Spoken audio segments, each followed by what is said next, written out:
लाल और पीले रंग का चमकता पैक देखकर लोगों को मैगी खाने की इच्छा और भी ज़्यादा बढ़ जाती है। दोस्तों, आज की इस दुनिया में मैगी इतना ज़्यादा ज़रूरी हो गया है कि लोग उसके आगे अपने खाने तक को भूल जाते हैं। खुशी हो या गम, दोस्तों ये मैगी हर जगह अपना रोल अदा करता है।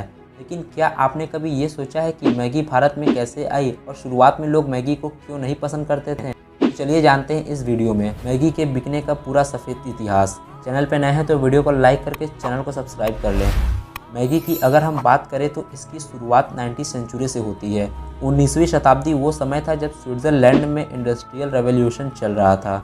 उस दौर में औरतें घर से बाहर जाकर ऑफिसों और फैक्ट्रियों में काम करती थीं। ऐसे में उन औरतों के पास अपने घर पर खाना बनाने का समय ही नहीं मिलता था, जो ऑफिस में और फैक्ट्रियों में जाकर काम किया करती थी, क्योंकि वो सुबह ही निकल जाती थी, उन्हें आते आते रात हो जाती थी। ये उस समय बहुत ही कॉमन प्रॉब्लम हुआ करती थी।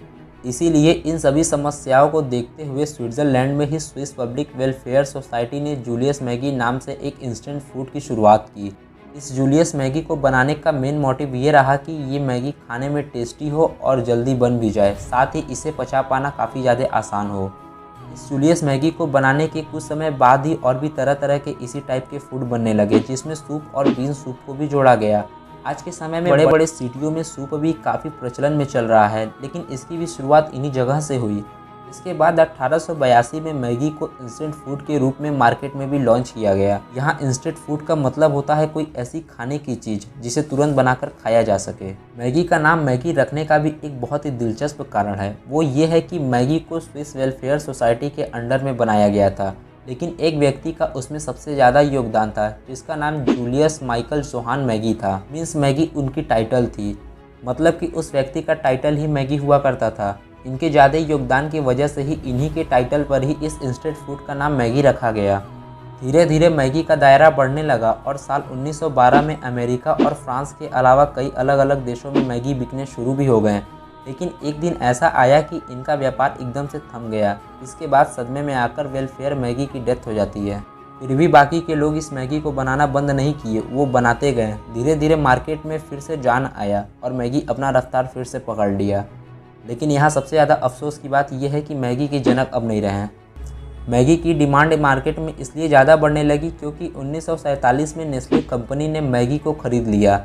इसके बाद इसकी पैकेजिंग और ब्रांडिंग के साथ एडवर्टाइजमेंट भी नेस्ले ने अपने तरीके से करवाया, एकदम यूनिक।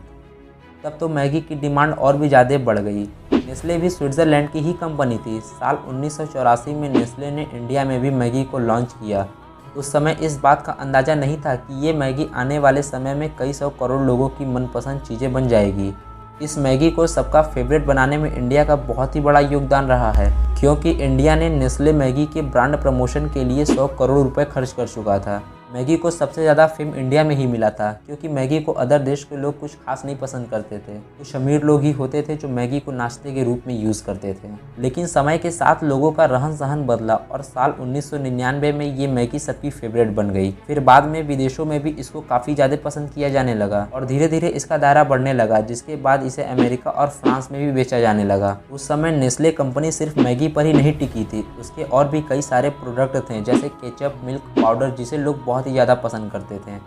जिस साल भारत में मैगी आई थी उसी साल भारत ने वर्ल्ड कप भी जीता था। भारत में मैगी नूडल्स को लॉन्च करने के बाद कुछ सालों बाद ही भारतीय मार्केट में मैगी की हिस्सेदारी 75% हो गई। 75% हिस्सेदारी का मतलब है कि दुनिया में अगर रोज़ 1000 लोग मैगी खा रहे हैं तो उन 1000 लोगों में से 750 लोग भारतीय हैं और 250 लोग अदर देशों के हैं, जिसे कह सकते हैं 25% हिस्सेदारी अदर कंट्रीज़ की है। लेकिन साल 2015 में मैगी के कई सारे टेस्ट हुए थे। उस टेस्ट में पाया गया कि मैगी नूडल्स के अंदर काफ़ी ज़्यादा मात्रा में लीड केमिकल पाए गए हैं। इसके बाद फूड सेफ्टी और स्टैंडर्ड अथॉरिटी ऑफ इंडिया ने मैगी पर बैन लगा दिया। उसके बाद तो मैगी खाने वाले मैगी लवर परेशान हो गए और उसका सैड स्टोरी डालने लगे और सोशल मीडिया पर मैगी ख़त्म होने का रील्स भी बनाने लगे। लेकिन साल 2015 में मैगी फिर से वापस आया एक नए अंदाज में और फिर से मार्केट में छा गया और आज मैगी का भारत में सालाना टर्नओवर 4413 करोड़ रुपए है। उम्मीद करते हैं दोस्तों कि आपको ये वीडियो ज़रूर पसंद आया होगा। बाकी चैनल को सब्सक्राइब करें, वीडियो को लाइक करें। मिलते हैं किसी और नए टॉपिक में।